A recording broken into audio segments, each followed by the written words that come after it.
नमस्कार। रेडियो रिमझिम से प्रस्तुत है स्थानीय हालचाल। पहले मुख्य हालचाल। 27 लोगों को आज पुलिस ने अलग अलग मामलों में किया गिरफ्तार।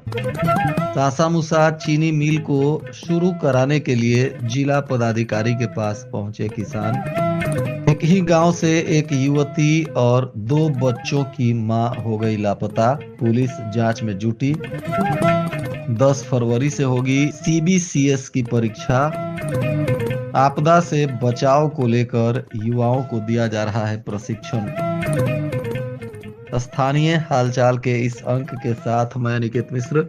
अब हालचाल विस्तार से। सासामुसा में बंद पड़ी चीनी मिल का मामला लगातार गंभीर होता जा रहा है। किसान जहां एक तरफ मिल को शुरू करवाने के लिए पदाधिकारी से लेकर जनप्रतिनिधियों तक के चक्कर लगा रहे हैं, तो वहीं इस मामले में जनप्रतिनिधि भी मिल को चालू करवाने की दिशा में पहल कर रहे हैं। कुचायकोट के विधायक अमरेंद्र पांडे मिल को शुरू करवाने के लिए मुख्यमंत्री से भी मिलकर मामले का संज्ञान दे चुके हैं। वहीं इस मामले में मिल के तरफ से नीलामी की प्रक्रिया को भी आगे बढ़ाया जा रहा है। इसी कड़ी के बीच में किसान परेशान नजर आ रहे हैं। किसानों का भारी रकम भी बकाया है। इसके बाद भी किसान मिल को शुरू करवाने के लिए अपनी जी तोड़ मेहनत करते हुए भी दिखाई दे रहे हैं। किसानों का कहना है कि मिल शुरू होने से यहाँ रोजगार सृजन तो होता ही है, किसानों को भी काफी लाभ होता है। किसान गन्ने की खेती कर आर्थिक रूप से मजबूत होते हैं। अब बताया जा रहा है कि इस पूरे मामले को लेकर किसान गोपालगंज के जिला पदाधिकारी पवन कुमार सिन्हा के पास भी पहुंचे हैं। वहां किसानों ने एक ज्ञापन जिला पदाधिकारी के माध्यम से मुख्यमंत्री तक पहुंचाने के लिए गुहार लगाई है। किसानों का कहना है कि गन्ना किसानों की इधर स्थिति काफी बदहाल हो गई है। लंबित भुगतान और रोजगार का संकट गहराता जा रहा है। जिला प्रशासन का ध्यान आकृष्ट कराते हुए मिल समिति का कहना है कि चीनी मिल बंद होने से हजारों किसान और मजदूर प्रत्यक्ष और अप्रत्यक्ष रूप से प्रभावित हो रहे हैं। किसान संघर्ष समिति के पदाधिकारियों ने बताया कि कुचायकोट और आसपास के प्रखंडों में गन्ने की खेती बड़े पैमाने पर होती है, लेकिन मिल बंद होने के कारण किसानों को अपनी उपज औने पौने दाम पर बेचने की मजबूरी है। इसके वजह से लागत भी नहीं निकल पा रहा है। अब जिला पदाधिकारी के पास ज्ञापन पहुंचा है। जिला पदाधिकारी ने भी किसानों को आश्वासन दिया है कि वे भी इसमें पहल करेंगे और सरकार तक किसानों की बात निश्चित रूप से पहुंचाएंगे। आने वाले वक्त में देखा जाए कि अब सासामुसा चीनी मिल को लेकर सरकार क्या कदम उठाती है।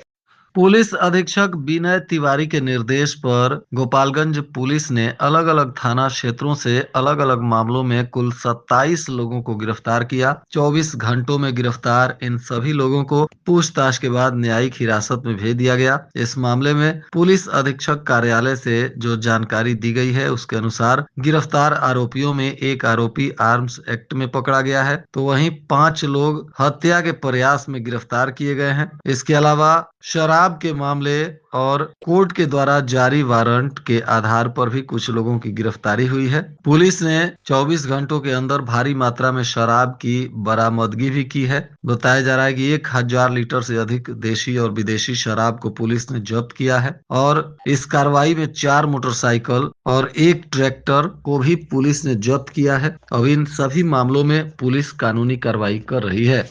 फुलवरिया के श्रीपुर गांव से एक मामला सामने आया है। बताया जा रहा है कि यहाँ एक ही गांव की एक युवती और 2 बच्चों की मां लगभग 1 सप्ताह से गायब हो गई हैं। दोनों के परिजन पुलिस में अलग अलग शिकायतें दर्ज कराए हैं। पुलिस का कहना है कि युवती इससे पहले भी गायब हुई थी और बरामद कर ली गई थी, लेकिन वह फिर से लापता हो गई है। वहीं महिला अपने दोनों बच्चों को छोड़कर गायब हुई है। एसडीपीओ ने बताया कि मामला प्रेम प्रसंग से जुड़ा हुआ प्रतीत हो रहा है। पुलिस दोनों की तलाश कर रही है और जल्द ही दोनों को बरामद करने का भरोसा भी पुलिस परिवार के लोगों को दे रखी है।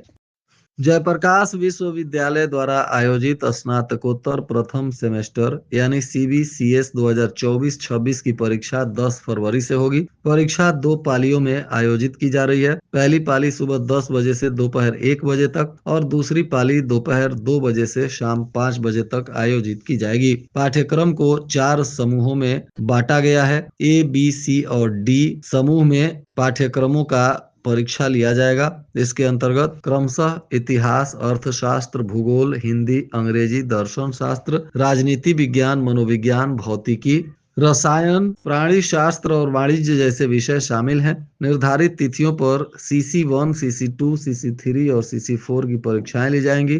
वहीं JEE-ECC1 की परीक्षा 19 और 20 फरवरी को होगी। विश्वविद्यालय ने स्पष्ट किया है कि परीक्षा केंद्र में किसी प्रकार का बदलाव संभव नहीं होगा। साथ ही परीक्षा कक्ष में मोबाइल ले जाना पूर्णतः प्रतिबंधित रहेगा। पकड़े जाने पर मोबाइल जब्त कर लिया जाएगा। सामूहिक नकल या अनुचित साधनों के इस्तेमाल पर परीक्षा भी रद्द की जा सकती है।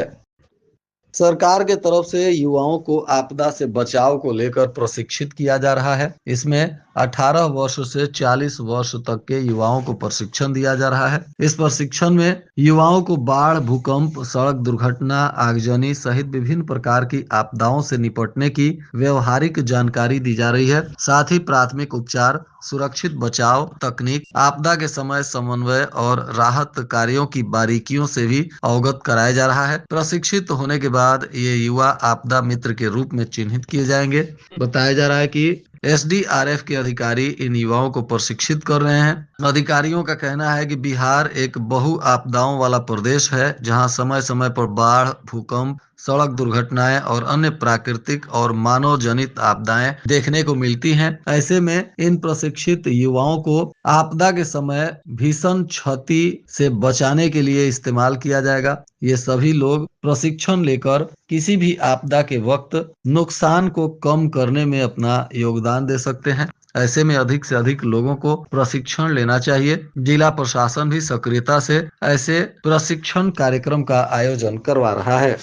इंटरमीडिएट की परीक्षा 5वें दिन भी शांतिपूर्ण तरीके से संपन्न हुई। बताया जा रहा है कि कदाचार मुक्त परीक्षा के लिए लगातार जिला प्रशासन सक्रियता से काम कर रहा है। सभी परीक्षा केंद्रों पर भारी भीड़ भी देखने को मिल रही है। सुबह से ही छात्र छात्राएं समय से पहले केंद्रों पर पहुंच रहे हैं। प्रवेश से पहले सघन जांच की जा रही है। जिला प्रशासन के अधिकारियों ने विभिन्न केंद्रों का औचक निरीक्षण भी किया है और व्यवस्थाओं का जायजा लेते हुए केंद्राधीक्षकों को परीक्षा की पारदर्शिता बनाए रखने के निर्देश दिए जा रहे हैं। जिला पदाधिकारी और पुलिस अधीक्षक भी लगातार परीक्षा की मॉनिटरिंग कर रहे हैं।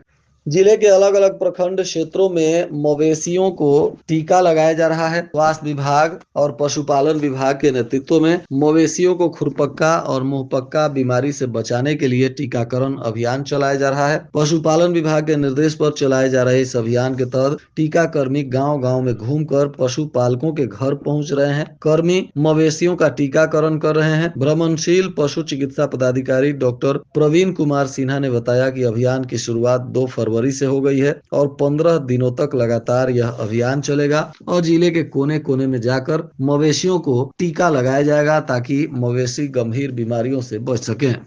सिधवलिया थाना क्षेत्र के बिशुनपुर टोला निवासी मुजाहिदीन खान ने गांव के ही बबलू खान सहित 4 लोगों के खिलाफ प्राथमिकी दर्ज कराई है। उनका कहना है कि आरोपियों ने लाठी डंडे से मार पीट कर उनसे 1 लाख रुपए लूट लिए। अब पुलिस ने इनके आवेदन पर जांच पड़ताल शुरू कर दिया है। सिधवलिया के बरहिमा गांव में भी जमीनी विवाद में महिला के साथ मारपीट और लूटपाट की घटना को लेकर पुलिस ने प्राथमिकी दर्ज किया है। बताया जा रहा है कि पीड़ित चिंता देवी के आवेदन पर मंजरिया के मोनू तिवारी सहित आधा दर्जन लोगों को नामजद और 5-6 अज्ञात लोगों के खिलाफ पुलिस ने प्राथमिकी दर्ज की है और अब मामले की तफ्तीश में जुटी हुई है।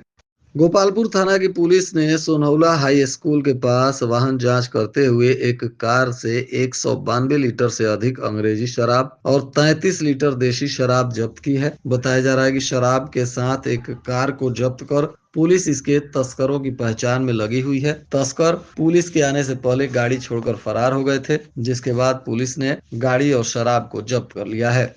कटिया थाना क्षेत्र के बनिया छापर गांव में आयोजित श्री शिव शक्ति महायज्ञ के चौथे दिन राम कथा वाचन के दौरान कथावाचिका दैवी गौरांगी गौरी ने भगवान के संदर्भ में कथा सुनाते हुए कहा कि भगवान को भाव प्रिय है और दीनता अभाव से उत्पन्न होती है। जब मनुष्य को अपने जीवन में प्रभु के अभाव को महसूस करता है तभी सच्ची भक्ति का जन्म होता है। कथा के दौरान उन्होंने भगवान राम के जन्म प्रसंग भावपूर्ण वर्णन करते हुए नारद मोह की व्याख्या को भी पूरी श्रद्धा और भक्ति से सुनाया। इस दौरान काफी संख्या में श्रद्धालु भाव विभोर होकर कथा का श्रवण करते रहे।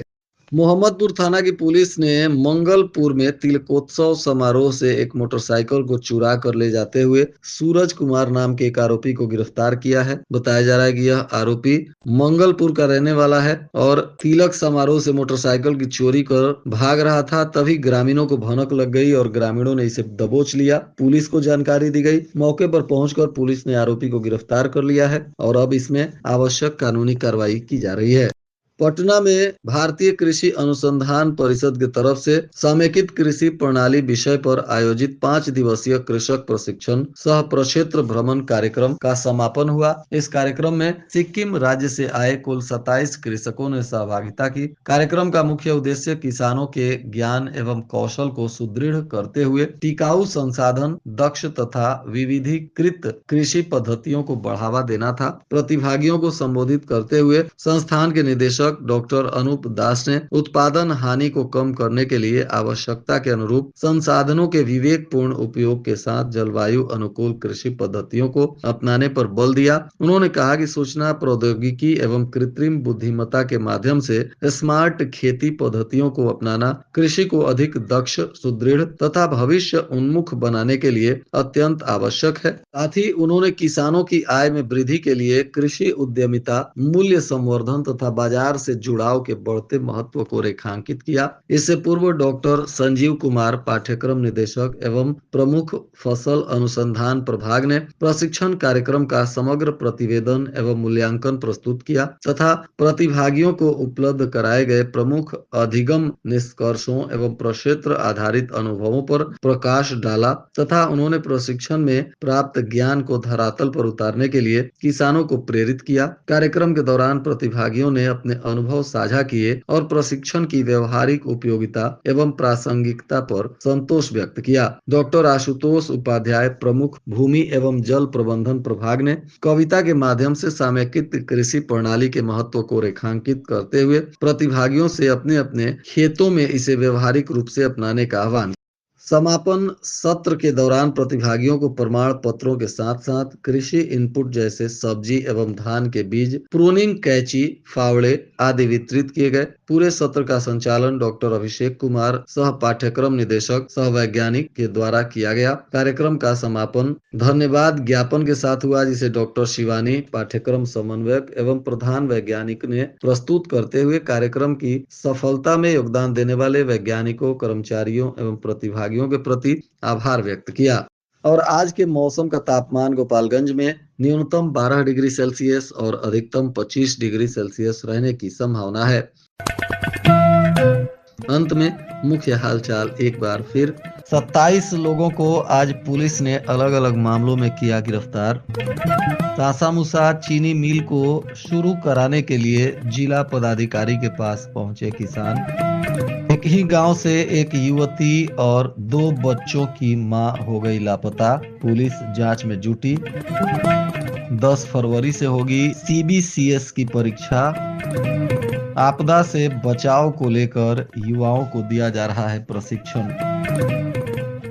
इसके साथ ही रेडियो रिमझिम से प्रसारित स्थानीय हालचाल का यह अंक समाप्त हुआ। नमस्कार।